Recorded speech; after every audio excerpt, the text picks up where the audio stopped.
بجمالها ودقة تصميمها تشخص العين، وبشموخها وهيبتها يتعجب العقل.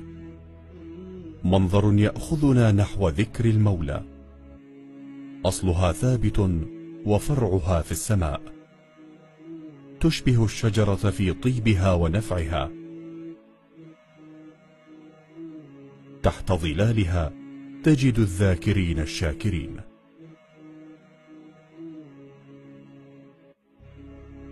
مترابطة في الشكل واللون والغاية، تضرب المثل في صنعها وجمالها.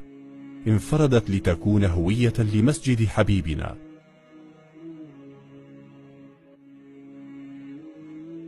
مظلات المسجد النبوي أعجوبة تضع الاستفسار في صنعها وتشغيلها. 250 مظلة تغطي ساحات المسجد النبوي للاستفادة منها أثناء الصلوات، وفي وقاية المصلين والزوار من وهج الشمس وعند نزول الأمطار.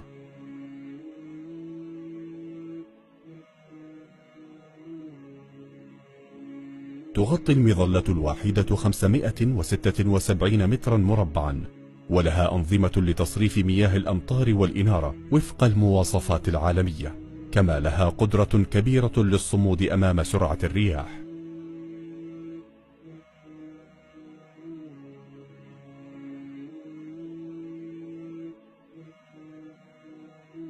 أبعاد المظلة الواحدة نحو 25 مترا ونصف، ووزنها نحو 40 طنا، وتعمل بنظام آلي لفتحها وإغلاقها.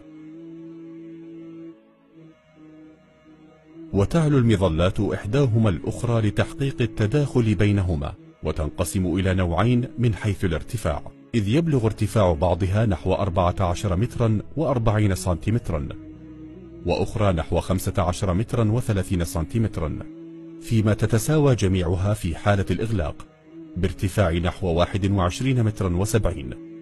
وذراع المظلة مغطاة بالألياف الكربونية الزجاجية المكسوة بزخارف مميزة من الزجاج الصخري، ويشكل التاج والرمح نهاية المظلة من الأعلى، وهي مصنعة من النحاس الملمع المطلي بالذهب.